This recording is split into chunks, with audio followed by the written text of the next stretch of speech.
Halo sobat pencinta Donghua, kali ini kita akan melanjutkan cerita Battle Through the Heavens Benua Kaisar. Cerita dan video ini diambil dari channel Mebarta. Tanpa banyak basa-basi, mari kita simak alur ceritanya. Lanjutkan dari cerita sebelumnya. Bayangan penguasa Suan melesat seperti kilat menuju ke arah Penatuawu. Namun Penatuawu masih tidak menggunakan keterampilan bertarung. Dia tersenyum di sudut mulutnya dan terlalu meremehkan Xiaoyan. Dia memicu aliran udara saat menghancurkan batangan penguasa Suan. Dou di bintang 8 dapat dengan mudah menghancurkan serangan bintang 7 puncak. Hanya dengan melepaskan Douki bisa mempengaruhi aliran udara di sekitar. Bahkan kekuatan itu tidak kalah dengan teknik bertarung yang kuat. Penatuawu memandang Xiaoyan dengan bangga dan menunggu Xiaoyan untuk menyerang lagi. Melihat ini Xiaoyan meledak dengan kekuatan penuh. Douki ke-6 orang disuntikan kepada Xiaoyan dengan gila-gilaan. Xiaoyan mengangkat tangan dan bayangan penguasa merah mengembun. Dia menggabungkan teknik Soul Solid ke dalam penguasa Suan. 10.000 langkah diterapkan. Melihat ini Penatuawu sedikit mengernyit. Dia tidak berharap kali ini serangan yang akan dilepaskan Xiaoyan sudah mendekati bintang 8 awal. Dia buru-buru membentuk perisai untuk melindungi dirinya. Pada saat yang sama dia menendang udara kosong untuk mundur ke belakang. Dengan cepat penguasa Suan Merah melesat ke arah kepala Penatuawu. Penatua mengangkat kedua tangan dan lonceng emas besar menggantung di depannya. Lonceng memancarkan suara dengungan yang keras saat bentrok dengan penguasa Suan. Longyan yang melihat kesempatan itu dia langsung berubah ke bentuk naga emas dan bergegas ke Penatuawu. Melihat ini Penatuawu langsung menekan lonceng dan tubuhnya melarikan diri menatap naga guntur emas. Naga guntur emas legendaris, ucap Penatuawu dengan ekspresi terkejut. Sekali lagi keserakahan melintas di wajahnya melihat naga guntur emas. Melihat Penatuawu teralihkan oleh kemunculan naga guntur emas, Xiaoyan mengambil kesempatan dan melepaskan serangan kuat ke punggungnya. Tubuh Penatuawu yang tidak siap mengalami goncangan hebat saat tubuhnya terlempar ke depan dan memuntahkan seteguk darah. Bajingan, ini sebenarnya hanya pengalihan belaka, ucap Penatuawu menatap Xiaoyan dan Longyan dengan sangat marah. Saya tidak menyangka bahwa seorang Dou di bintang 8 ternyata sangat bodoh, ucap Xiaoyan. Sungguh lancang, saya akan membunuhmu hari ini, teriak Penatuawu. Penatuawu mengangkat kedua tangannya, tiba-tiba guncangan besar terjadi. Bahkan gunung-gunung dihancurkan oleh gelombang yang dahsyat ini. Melihat situasi ini, Xiaoyan menoleh ke kelompoknya saat berteriak. Tinggalkan medan pertempuran, teriak Xiaoyan. Pada saat yang sama api putih meledak ke tangan Penatuawu. Penatuawu mendorong tangannya ke atas, api putih di tangannya membumbung tinggi ke langit kemudian menyebar dengan kecepatan yang mencengangkan. Api binatang. Xiaoyan menatap tingkat api binatang ini. Meskipun tidak sebagus yang dia berikan kepada Langtian, itu bisa dianggap sebagai yang terbaik dalam api binatang. Seluruh batu di gunung dibungkus dengan api binatang dan berubah menjadi batu merah. Itu melayang di kepala kelompok Xiaoyan. Di bawah pembakaran api binatang, batu gunung meledak secara bertahap. Dan kemudian puing-puing batu mulai jatuh. Setelah itu Penatuawu mendesak dengan kekuatan jiwa dan ribuan batu melesat seperti hujan batu api. Longyan melesat ke udara untuk menangkis ribuan batu. Tubuh Longyan mengeluarkan cahaya emas dan membentuk perisai emas yang dialiri guntur-guntur besar. Ribuan batu menghantam perisai yang dibuat Longyan dan suara yang keras terdengar hingga ribuan mil jauhnya. Di bawah tekanan yang dahsyat, retakan seperti jaring laba-laba terlihat di perisai emas. Melihat ini Longyan segera melompat ke tanah. Douki yang agung ditransfer kepada Xiaoyan. Xiaoyan yang berdiri di udara kosong menatap Penatuawu dengan serius. Segel tangannya bergerak saat Xiaoyan berteriak dengan keras. Dekret 8 kutub perubahan dingin, teriak Xiaoyan. Seluruh atmosfer menjadi sangat dingin. Bahkan batu-batu yang dilepaskan oleh Penatuawu menjadi membeku. Melihat momentum yang dilepaskan oleh Xiaoyan, Penatua sangat terkejut. Dia tidak menyangka Xiaoyan mampu membuat api surgawi berevolusi menjadi pembakaran dingin. Api dingin menghancurkan setiap serangan yang diciptakan oleh Penatua Wu. Melihat situasi ini, Penatua Wu mengerahkan kekuatan terbesar. Namun sebelum dia bisa melakukannya, sosok Longyan mengguncang ekornya dari belakang Penatua Wu. Ketika Penatua Wu akan melepaskan api binatang kepada Longyan, dia hanya menemukan bahwa api binatang yang berwarna putih itu membeku menjadi lapisan es di udara. Itu adalah kekuatan api surgawi Xiaoyan yang telah melepaskan dekrip 8 kutub dingin. Longyan, bunuh dia. Saya sudah mengunci tubuhnya. Dia tidak akan bisa menghindar. Cepat lakukan, teriak Xiaoyan. Longyan dengan cepat menyemburkan guntur emas dengan seluruh kekuatannya. Itu menyembur tubuh Penatua Wu tanpa bisa menghindar. Meskipun tubuh Penatua Wu tidak meledak di bawah serangan guntur yang ekstrim dari Longyan, tetapi tubuhnya hangus dan jatuh dari udara dengan sangat menyedihkan. Bahkan samar-samar organ tubuh bagian dada Penatua Wu terlihat oleh mata telanjang. Xiaoyan mendeteksi dengan kekuatan jiwanya dan menemukan bahwa Penatua Wu saat ini sudah mati. Segera Xiaoyan turun untuk mengambil api binatang dari Penatua Wu dan membakar mayatnya dengan api surgawi. Api binatang Penatua Wu memiliki kekuatan yang baik. Xiaoyan ingin memberikannya kepada Xiaolong di Xiaofu Mansion. Bagaimanapun Xiaolong adalah leluhurnya dan merupakan seorang alkemis. Kemudian Xiaoyan mengarahkan pandangannya ke atas pegunungan Sufeng. Di sana terlihat Dandan yang masih terbaring tidak sadarkan diri. Meskipun Penatua Wu meninggal, 2 perisai yang dia letakkan masih ada di sana. Xiaoyan menghancurkan perisai itu dan meminta Xiaozan membawa Dandan. Sejujurnya Xiaoyan benar-benar ingin membunuhnya, tetapi dia menekan keinginan itu dan mengambil nafas dalam-dalam. Ketika Xiaoyan akan bergegas pergi, tiba-tiba dia merasakan sesuatu dan tiba-tiba memalingkan muka. Apa yang terjadi? Tanya semua orang melihat ke samping dan mengikuti mata Xiaoyan. Meskipun medan ini bersalju dan sedikit menghalangi penglihatan seseorang, tetapi semua orang masih dengan jelas melihat bahwa ada bintik hitam di langit yang mengapung di udara. Titik hitam itu melayang seolah-olah bergoyang dengan angin. Tetapi anehnya arah arus itu selalu ke arah mereka dan perlahan-lahan mendekati mereka. Apa itu? Tanya kelompok Xiaoyan dengan tidak pasti. Saat titik hitam itu melayang semakin dekat, titik hitam itu menjadi lebih besar dan lebih jelas. Mata semua orang tiba-tiba melotot saat menemukan bahwa titik hitam itu seorang pria berjubah hitam terbaring di udara dengan kata besar dari tubuhnya. Mereka tidak bisa merasakan fluktuasi kehidupan pada sosok itu. Mereka juga tidak bisa melihat wajahnya. Tubuh sosok itu abnormal tipis dan sosok jubah hitam di udara seolah-olah telah tertiup angin. Apakah dia memiliki kehidupan? Tanya Nan Erming. Jika dia hidup, mengapa tidak ada fluktuasi kehidupan? Ucap King Mu'er.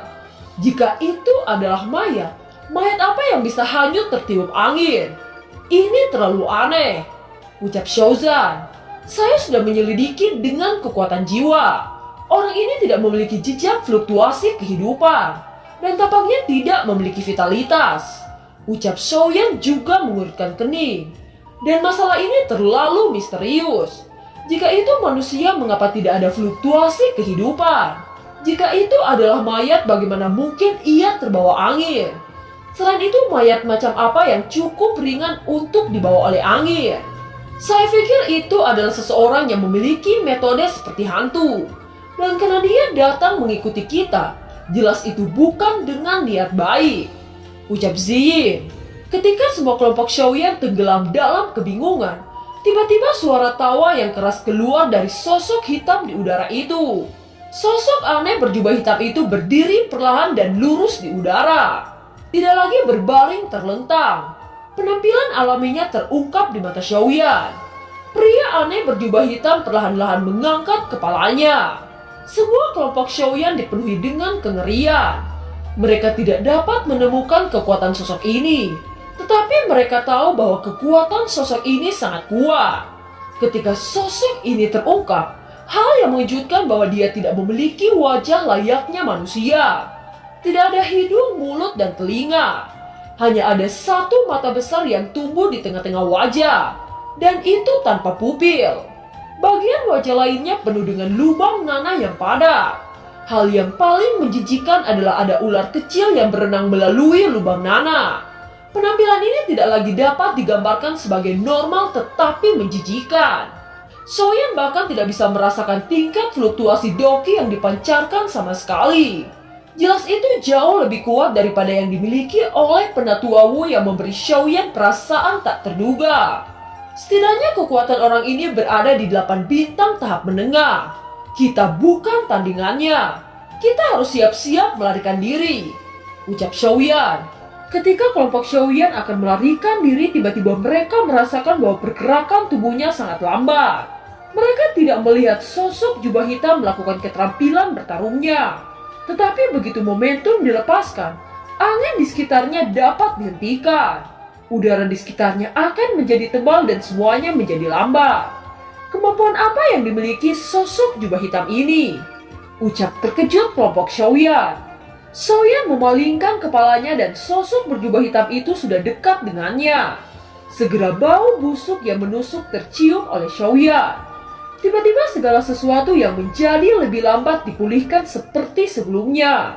Dan semua orang kecuali Xiaoyan buru-buru melarikan diri. Hal yang aneh ternyata sosok ini hanya menargetkan Xiaoyan. Sosok misterius berjubah hitam itu meraih Xiaoyan dengan telapak tangannya. Pertahanan Xiaoyan sama sekali tidak berguna di hadapan sosok ini. Tangan kanannya mencengkram leher Xiaoyan sedangkan tangan kiri yang memiliki kuku panjang itu menusuk bagian perut Xiaoyan.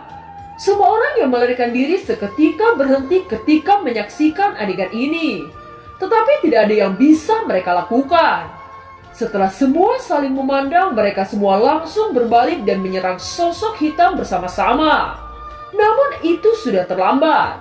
Bahkan jika mereka bergegas ke Xiaoyan, mereka tidak bisa menghentikan pukulan fatal dari sosok hitam itu kepada Xiaoyan. Segalanya tampak tidak bisa diperbaiki. Sosok berjubah hitam itu membuat tawa bangga. Dia tidak punya mulut dan suaranya terasa seperti datang dari atas kepalanya. Saya akan menghancurkan perutmu menjadi daging busuk, ucap sosok hitam misterius itu. Melihat Xiaoyan dalam bahaya hidup dan mati, semua orang merasa putus asa. Tepat ketika tangan sosok hitam itu akan membunuh Xiaoyan, tiba-tiba hal yang sangat mengejutkan terjadi. Sinar emas terpancar dari dalam tubuh Xiaoyan. Sebuah pagoda emas tiba-tiba keluar dan sosok misterius itu menarik telapak tangannya seolah-olah terpental oleh tekanan yang mengerikan. Wajahnya mengungkapkan kepanikan saat menatap Xiaoyan. Segera sosok itu melarikan diri dengan cara yang aneh. Semua orang terkejut dengan perubahan situasi ini. Apakah ada sesuatu di tubuh Xiaoyan yang bisa membuat sosok jubah hitam itu sangat ketakutan? Apakah pagoda emas itu adalah rahasia Xiaoyan? Semua orang merasa sangat kebingungan dengan apa yang sudah terjadi. Xiaoyan dengan cepat menyimpan pagoda emas itu ke dalam tubuhnya. Jelas sosok misterius berjubah hitam itu bisa membunuh Xiaoyan hanya dengan satu serangan. Namun bagaimana Xiaoyan bisa membuat sosok berjubah hitam itu melarikan diri? Tetapi pada saat ini King Moor tidak punya niat untuk bertanya-tanya tentang pagoda emas yang muncul sebelumnya. Yang terpenting sekarang adalah keselamatan Xiaoyan. King Moor buru-buru bergegas untuk membantu Xiaoyan lalu berkata, "Pembohong kecil, apakah kamu baik-baik saja? Jangan menakutiku," ucap King Moor dengan sangat sedih. Kerumunan yang pulih dari keterkejutannya segera bergegas melihat Xiaoyan. Mereka terlalu cemas tetapi mereka tidak tahu harus berbuat apa. Orang misterius itu terlalu kuat. Kita bukan lawannya. Ayo pergi, ucap Xiaoyan tidak menunda waktu lagi. Setelah itu Xiaoyan dibantu oleh kelompoknya dan terbang bergegas pergi. Tetapi hanya dalam waktu 1 jam kemudian tawa mencicit dari sosok berjubah hitam datang dari belakang. Semua orang menoleh hanya untuk melihat sosok hitam itu mengejar. Itu tidak berkedip seperti sebelumnya, tetapi meledak seperti panah yang tajam dan garis hitam panjang terhubung di belakangnya. Melihat ini kelompok Xiaoyan memiliki ekspresi jelek. Sosok itu sangat cepat. Saya khawatir dia akan menyusul hanya dalam setengah jam.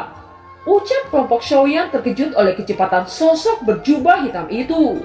Xiaoyan memiliki sayap tulang dan langkah 1000 kaki, tetapi Xiaoyan sekarang terluka dan tidak dapat melakukannya. Sedangkan jubah hitam itu sangat cepat sehingga mereka tidak bisa melarikan diri. Apa yang harus kita lakukan? Ucap kelompok Xiaoyan. Tiba-tiba Longyan berhenti lalu berkata, "Kalian bawa ayah pergi. Saya akan mencegahnya." Ucap Longyan dengan penuh tekad. Keputusan Longyan membuat orang terkejut. Sosok berjubah hitam itu sangat cepat dan menargetkan Xiaoyan. Sangat mustahil bagi semua orang untuk melarikan diri sepenuhnya dengan aman. Solusi satu-satunya memang harus ada seseorang yang mencegah sosok berjubah hitam itu. Namun hanya satu orang jelas tidak bisa menang sosok berjubah hitam itu. Setidaknya 3 orang yang harus ditinggalkan. Mungkin itu bisa menahan sosok berjubah hitam untuk beberapa waktu. Molistrom tiba-tiba berhenti. Dia menatap Xiaoyan dalam-dalam sebelum mengarahkan matanya pada sosok hitam yang semakin dekat. Xiaozan juga berhenti dan Ziying berhenti, bahkan Nan Erming juga berhenti. "Ibu, kamu harus pergi dengan ayah," ucap Longyan kepada King Mu'er. King Mu'er mengatupkan giginya dan terbang membawa Xiaoyan pergi. Longyan, Molistrom, Xiaozan, Ziying, dan Nan Erming mereka semua menghadapi sosok hitam yang mendekat dari kejauhan. Nan Erming memandang Xiaozan lalu berkata, "Bisakah kita menghadapinya?" ucap Nan Erming. Xiaozan tertawa lalu berkata, "Kita akan mengetahui jika kita mencobanya," ucap Xiaozan. "Kita pasti bertahan lebih lama dari siapapun yang bisa menahannya," ucap Molistrom. "Jangan berdebat, pertarungan akan dimulai," ucap Ziying. "Tentu saja kamu harus menambahkan aku," ucap Longyan dengan penuh tekad. Dan film pun berakhir. Terima kasih telah menyimak dari awal sampai akhir ya. Sampai jumpa.